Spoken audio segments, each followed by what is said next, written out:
All right, Adonis, thank you for joining us today. Thank you so much for being a part of the podcast, my friend.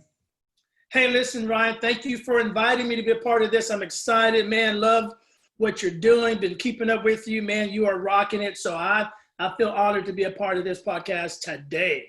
Okay, Adonis, I gotta let people know, man, you are a pastor, leadership coach, speaker, author, TV show host. You got pretty much it all, man. So what I'd love to do is just have you tell us a little bit of your journey, your life ministry journey, to show us just kind of a little bit of how you got to where you're at. Okay, yeah. I think that journey began over so many years ago. So I don't want to date myself, you know. So many moons ago, you know, fresh in Bible college, felt like God had a call on my life, you know. Got saved when I was about 18 years of age. Long story short, parents went through a divorce, and my mom just started making me go to church, a great church that I was going to, non-denominational. Had a youth camp, got saved there, and eventually went off to Bible college and just kind of green. I didn't even know what ministry was. I didn't know everything about a calling from God, but God just began to shape me and form me. From Bible college, worked at several churches, started out as a children's pastor / youth pastor, uh, / associate pastor, and those were my roles, man. That's the way it is. That's it. There's a So lot of slashes in there.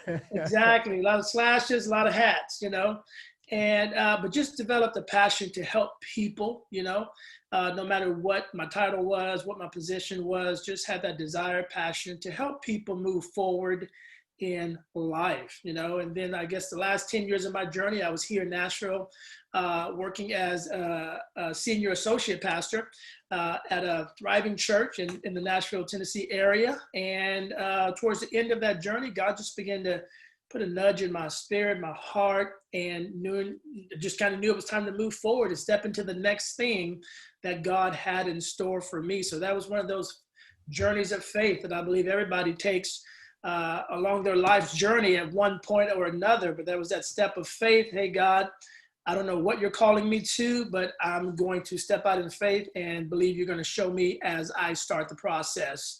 And so that led me into a world of speaking. I really believe that God just had another level for my speaking, the gift that he'd given me.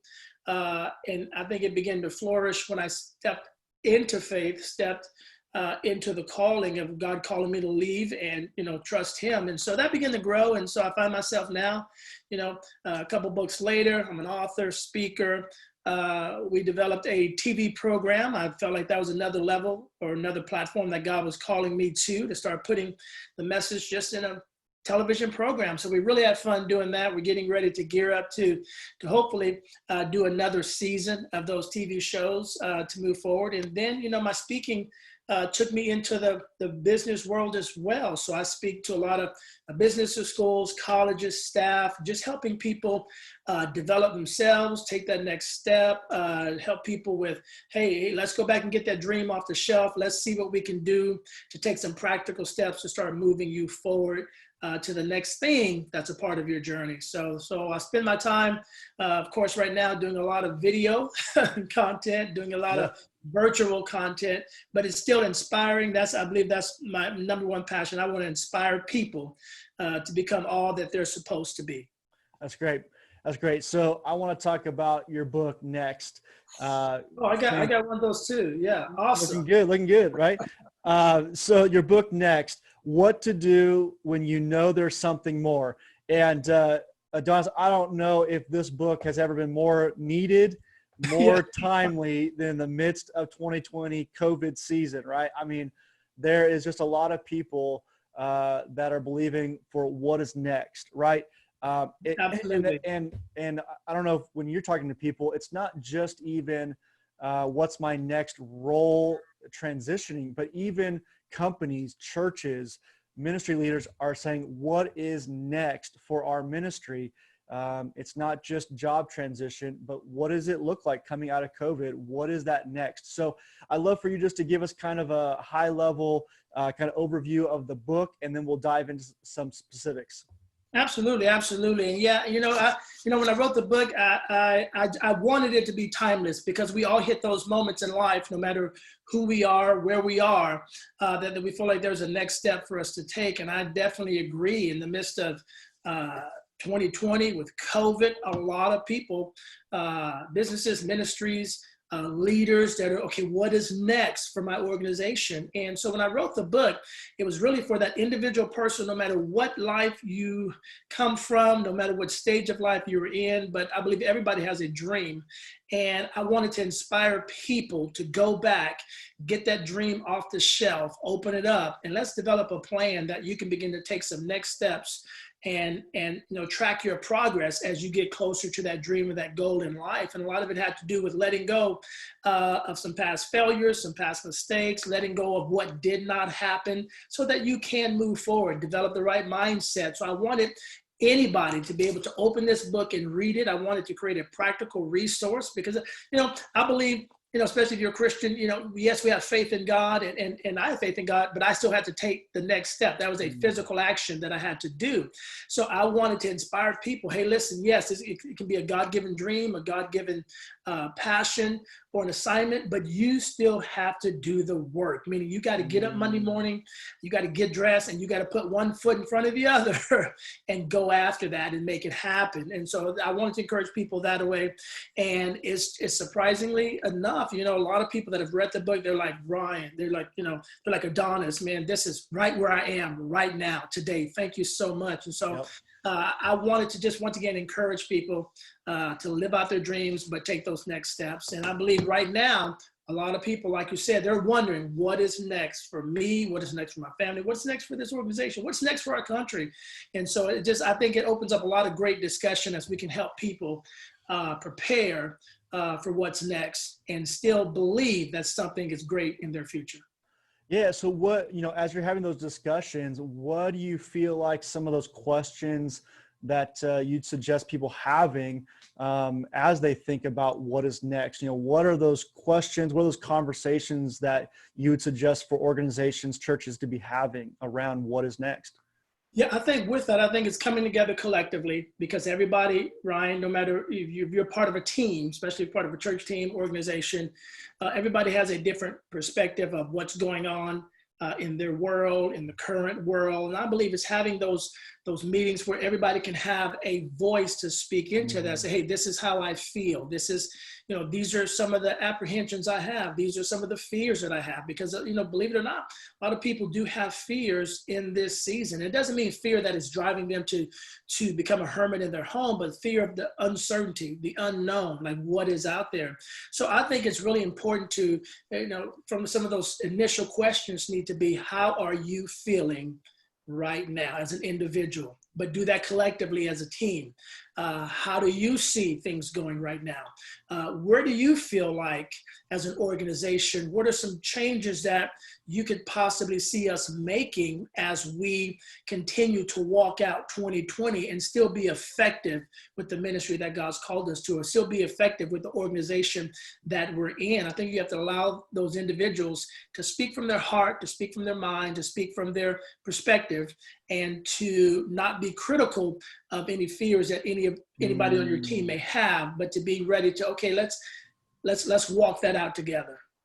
Yeah, I think you're so right. When we're leading right now, I think especially for those that are really visionary leaders, it's oftentimes we want to dive in there and just cast more vision and inspire more people. But I think you're right. Right now, what a lot of people really want is, that conversation of how are you doing? How's your family? I think that personal connection is so vital right now, that we as leaders are connecting with our, as a youth pastor, connecting with their volunteers and their staff, right? As a kids pastor, connecting with those volunteers, as a lead pastor, connecting with your staff on that personal level and saying, hey, how are you doing? And not just, hey, we're going to be okay. Hey, we're going to make it, hey, but it's like, okay, because honestly, I think that there's a lot of people that are saying, okay, that's great that the organization's going to be all right, but like, am I going to be okay? I'm Like, gonna be okay. Exactly. you know, like, I know the church is going to make it, but like, am I going to be there? You know? Exactly. And so bring some comfort. Okay. So speaking of which, on page 78 of your book, it says, this is kind of what happens when it doesn't go the way you thought it was. And I always want to read a passage or a little section of it. Okay. I got preacher there and said passage. You go. Let me just, let me just bring out the organ. Let me bring out. there you go. There you go. Let me read a section here. And then I'd love for you to just kind of unpack it and give us some more of your thoughts here. It says, let go of what didn't happen. We've all had those times in our lives when we were expecting something that did not happen, only to leave us disappointed. You thought that relationship was going to work out and it didn't. You thought you were next in line for the promotion, and to your surprise, you were not. You put your trust in someone and they let you down.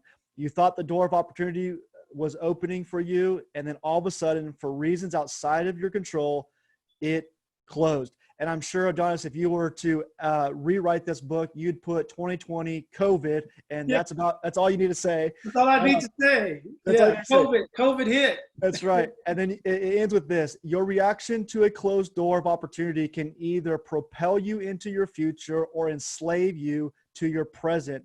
But if you stand there trying to figure out the why, you will never see your next. Yeah. So good.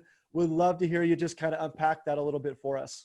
I tell you, that is one of my favorite chapters in the book, where we talk about that, because so many times, Ryan, we put all of our apples in one basket. We think, man, this is the answer. This is it. This is going to be our key to solve everything that we're going through right now. And, you know, when it doesn't work out, we have nothing else to reach for, because all of our apples were in that one basket.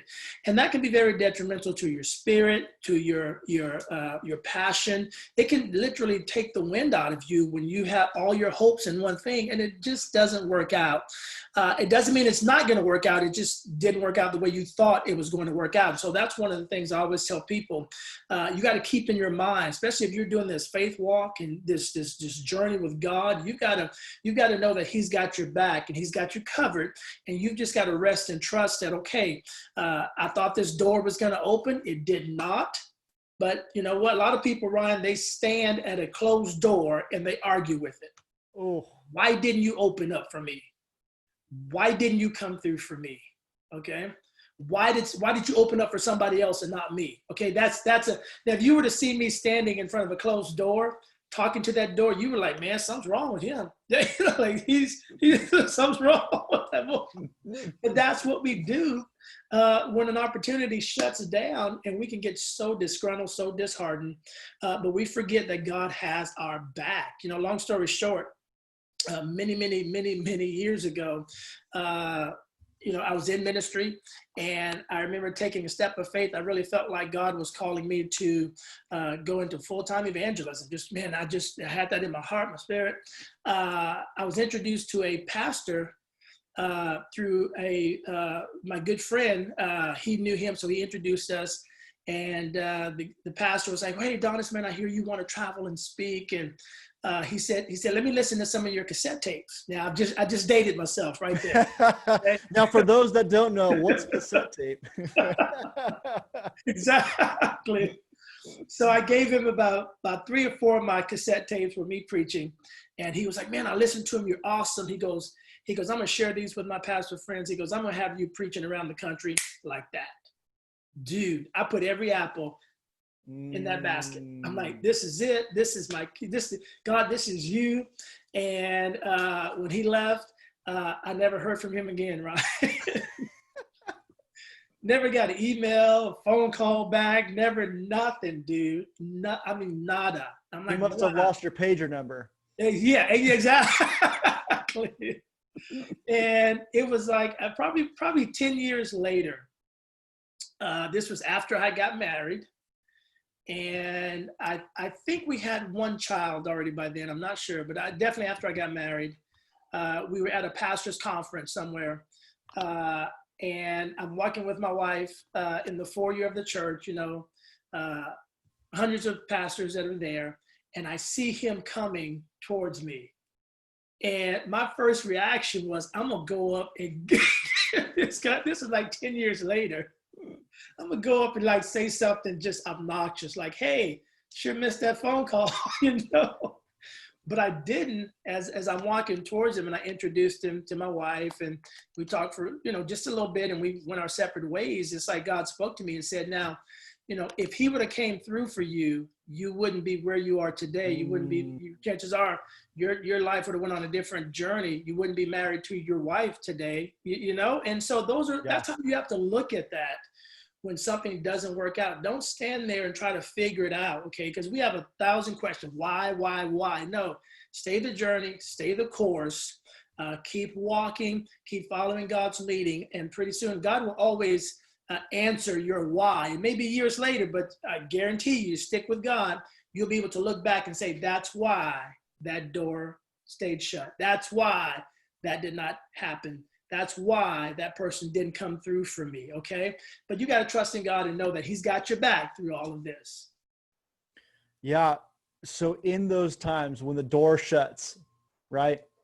I love what you say in chapter 14, conquering rejection, right? Because when those doors shut, I know when doors have been shut for me, it's really easy for rejection to sneak in and to feel like, I mean, even right now, there's so many people that have been laid off.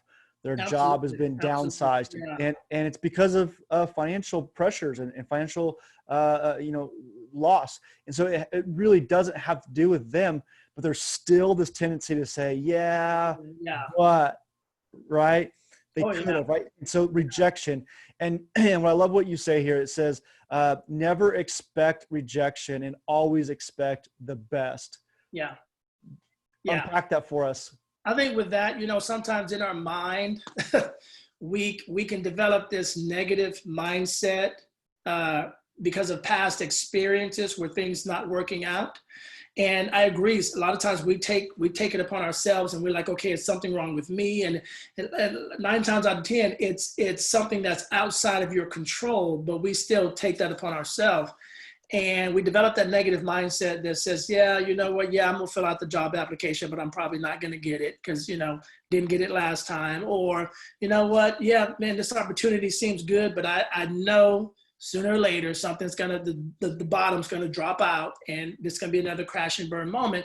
And we develop that because we take it upon ourselves. But I always try to tell people, listen, okay, rejection is not personal, okay? And the quicker you learn that and understand that, then it's not going to damage your spirit, okay? You got to understand that if you're following God, here's the thing, if you're following God, his plan, his path for your life, okay? I always tell people, factor in the fact that somebody's going to say no to you. That's a given. You got to factor that in. Already factor in, and this is how I beat rejection. I factor in that somebody's going to promise me something and they're not going to come through. So I factor that in, okay? I factor in somebody's going to say, hey, I'm going to make this connection for you and it's not going to come through. I factor in that somebody says, hey, I'm going to open up this door for you and it's not going to happen. And you may not ever hear from that person again. So I factor that in so that when it does happen, because guess what? That's a part of life and that's a part of the journey. That's a part of, I believe, Ryan, that's a part of God making sure that you're committed to this process, okay? And I factor it in so that when it doesn't happen, it doesn't blow me out of the water. I'm not freaking out over it because I already factored that. Oh yeah, I knew that was going to happen. Okay. Yep. So I try to tell people the one analogy, I think I give it in the book from a friend of mine who used to work at a mall kiosk. If ever you want, that's tough job right there. Yeah.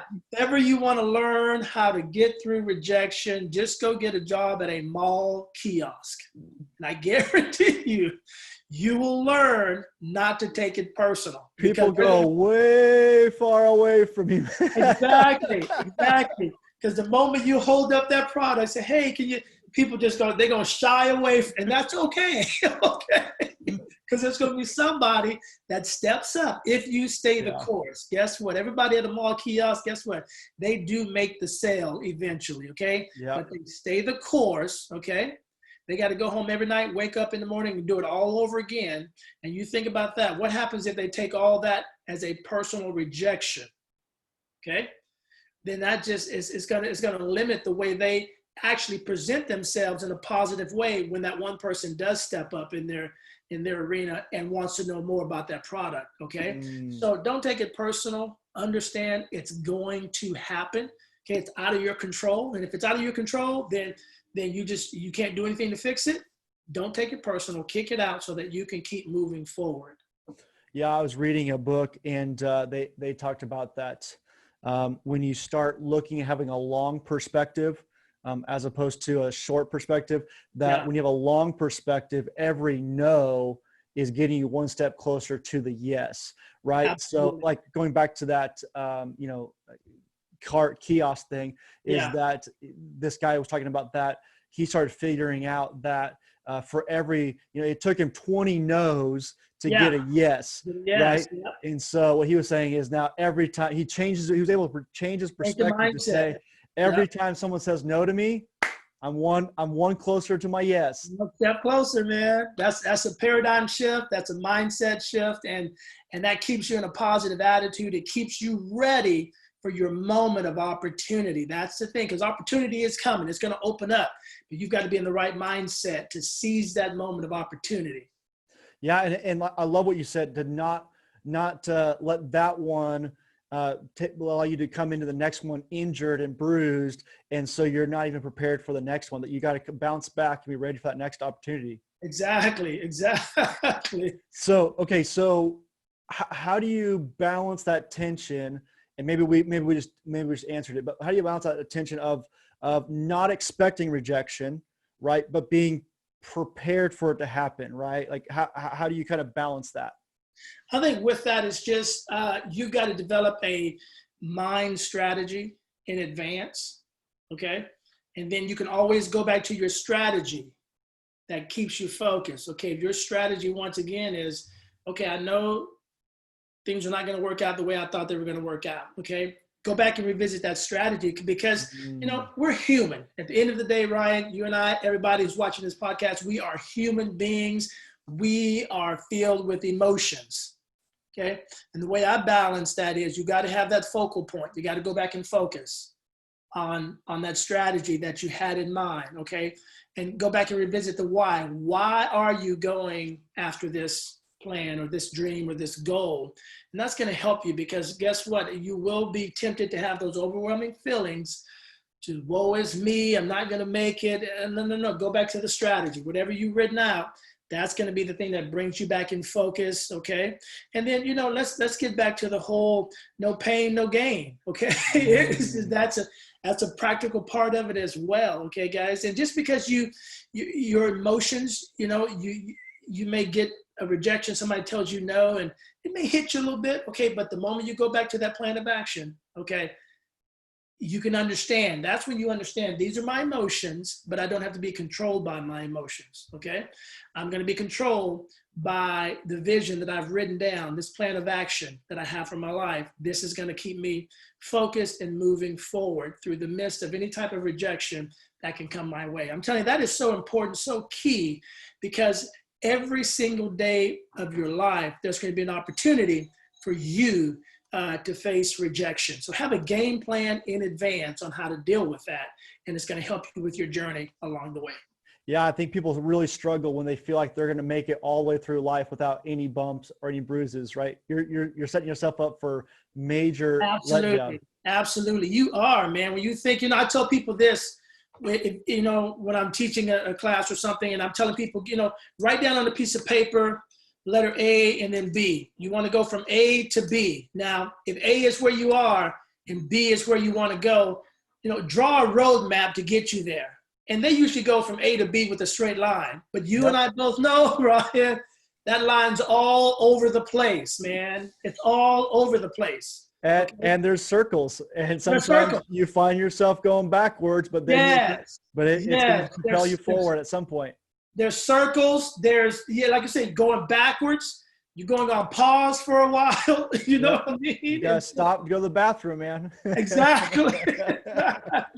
All right. So again, there's a lot of people that have experienced some letdown right now. Maybe even not just being let go from their job, but maybe even people have tried something new with their ministry. I know even like a lot of youth pastors right now are, they're gearing up for this Zoom meeting, and 2 students show up, right? And they're just let down, right? Pastors are putting all this energy into producing these great online messages and sermons, and it feels like no one's watching them, right? So even just some small moments of that. So what advice would you give them for someone that feels like they're experiencing, or maybe they really have experienced some significant rejection?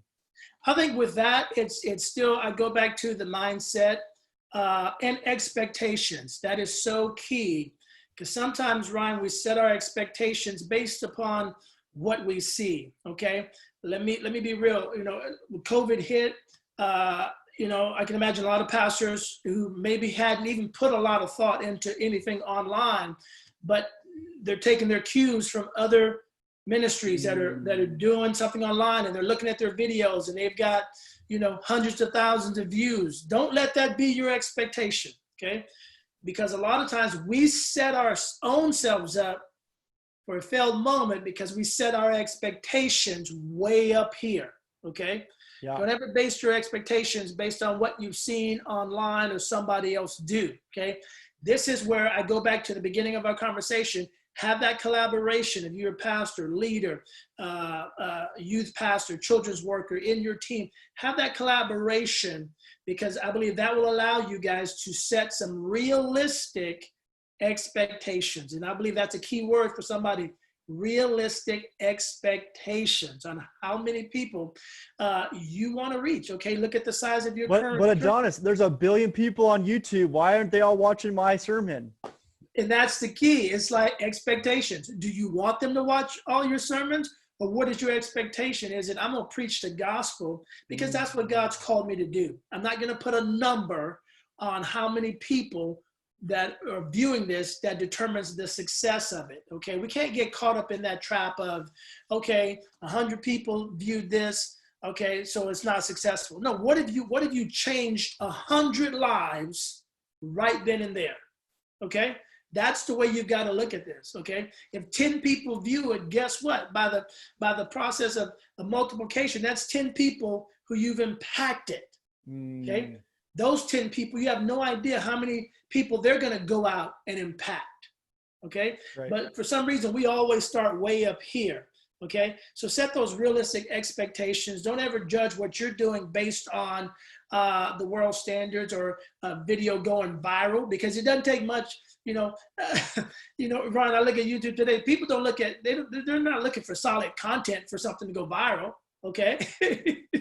They're just not. So don't sit down and build your whole game plan on, I'm going to sit down and this video has got to get 200,000 views. Oh, man, you've just set yourself up. Boom. Yeah. Yep, exactly. So in the book, and even just knowing you, you talk a lot about attitude and the importance of your attitude. 2 things here. One, why do you feel like that's so important? And then the second part of that is some tips on improving, setting your attitude. Yeah, I think with that, I think attitude is important because it's the thing that's going to get you up out of bed on the right foot. And in the midst of COVID, let's be real, attitudes can go up and down, good attitude one day, bad attitude. And it's just, man, it's where we are right now. And it's trying to fight that constant battle of keeping that positive attitude, especially when things are going on that are out of your control. And I called it this here. I had my little mind monster. This is my mind monster. This is Marty, the mind monster, that I take with me. Everywhere I go, speak and travel, I take this guy with me, okay? All right, so for those that are watching on the podcast, you just held up a Martian alien-looking guy here. So this is my mind monster, okay? This is a guy that can affect your attitude only if you talk to him.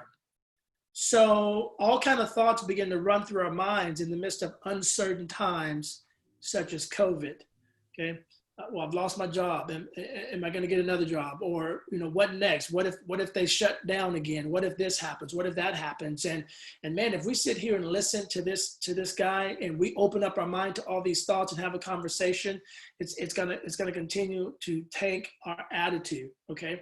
And this is where we've got to shut out the mind monster the best we can, shut it out, and begin to fill our attitudes with something positive. And the reason I say that, because your mind, it's like a big control tower.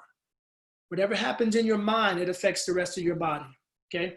If your mind is energized, it's got a great attitude.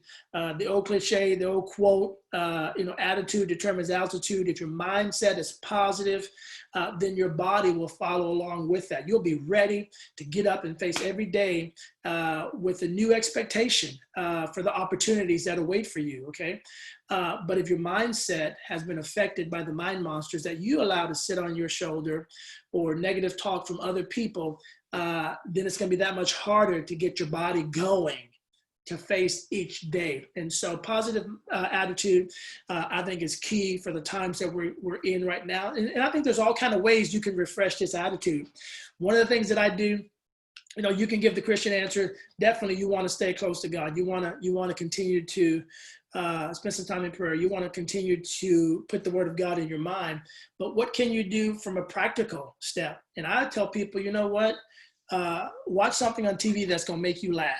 Do something. Tune into some comedy shows that are going to get you laughing. Okay, that takes your mind off some current events that are going on right now. I'm not saying ignore what's going on, but you need to focus on your attitude and get your mind in a joyful place, in a place where it's decluttered.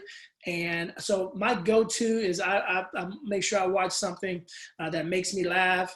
I haven't shared this often, but I don't know if you remember this show, Ryan, Welcome Back, Kotter, years ago. Come on. Welcome back. Yeah. So the other day, dude, I went to YouTube and I searched for all the jokes that Gabe Carter told, and they've got 3 episodes, nothing but his jokes, one after another. Wow. And I sit there and watch those, man, and I just had a ball by myself. I'm laughing, I'm crying, and it was so funny. My wife came home and I'm trying to tell her some of those jokes, but I'm just having a blast. But what did it do? It helped my attitude. It took my mind off some uncertainties for a moment and allowed it to recharge and refresh. So you got to do whatever you can do to find those moments where it's a happy spot, it's a good time of reflection, but it just fuels you back up and gets your headspace back in the right frame of mind. Yeah, the movie Remember the Titans has got me through a lot of those times. There you go, dude. I just here's the I just did Karate Kid the other day. I watched Karate Kid. Just a little bit of inspiration. That's it, man. That's all you like. So I can do it. My walk away from Karate Kid, man. You remember when he was complaining about, dude, I'm your slave, but you got me washing your car, wax off, and the big focal point in that movie, man, when he's like, Danielson, show me paint the fence, and he's doing it all, and he's showing him, dude, I just taught you how to do karate. Well, and that's what it's so beautiful, is that oftentimes all of these moments, God is so good at 10, 15 years later, you think of what all these rejections, where all these closed doors, all these opportunities, and all of a sudden he says, show me this, show me that, and it just all comes together in this beautiful picture. It all comes together, man. And if we can just, we don't understand it when we're going through it, but if we stay the course, trust, put in the time and the work, the emotional energy, the spiritual energy, we'll all be able to look back. Like you said, we'll have those moments where, wow, so that's why you had me doing that. So that's why you didn't let me do that. So that's why that didn't come through, because you wanted me to focus on this and not that. And all those will come together, but it's only to those that endure. Don't give up. We got to endure, man. We can't quit. We got to keep taking that next step, is what I call it. Take the next step. That's right. Well, Adonis, I love it. Where can we get a hold of the book next? Yeah, simply just go to my website, adonislenzy.com, ADONIS, Lenzy, LENZY.com, and get it from my website because I will autograph it for you and send it to you. That's right. Okay. And you also have, some other books. So autograph right here. I got my copy. But you got some other resources and materials as well. I'd love for you just to take a couple seconds to share some of your other resources that are on there as well. Yeah, I've got a great audio CD that I just put out a couple months ago. It's called 5 Mindsets to Move You Forward. And once again, it's all about that mindset, especially during COVID. These uncertain times, it's about having that mindset that's going to push you forward, keeping you in the right frame of mind. So that's on there. We've got a great relationship book that me and my wife wrote together about our dating relationship. I'm telling you, Ryan, that book just surprises us because, man, we sell copies every single day. People reaching out. Wow. For relationship advice. And so we kind of just share our story and giving people both spiritual and practical tips that they can apply to their dating life, to set some boundaries, to have healthy relationships that don't end up in that crash and burn moment, but can have some healthy boundaries to kind of figure out if you are for each other. So that's called Dating in Black and White, kind of spinoff because me and my wife are an interracial couple. So we call it Dating in Black and White. We do have a chapter in that book about interracial marriages and relationships, but the book is for anybody that's in a dating relationship or divorce and you're thinking about getting back into the dating game, then we definitely suggest that book, Dating in Black and White. We also have some resources on the Bible, YouVersion Bible app. All you got to do is search my name when you go to those plans. I think I have about 5 plans on there. Just search my name, Adonis Lenzy, and all of the plans that I've written will come up on that as well. Oh, so good. Adonis, so encouraging, always encouraging to be with you. The book, so helpful, especially right now in this season. Yeah. Just so many people just need a little help with their ministry, their career, even their families. What is next for our family? What is next for our ministry? A lot of schools right now are moving to online or really different. So what is next? And so just so good. So the book, Next, What to Do When You Know There's Something More. Check it out, guys. Get a hold of it. Adonis, thank you so much for being with us today. Hey, thank you, Ryan, man. It's always good to talk to you. And I've definitely enjoyed this podcast, man. You got some great stuff going on. You're doing it, man. Love your passion to help other people succeed. Absolutely. All right. Thanks, guys. We'll see you soon.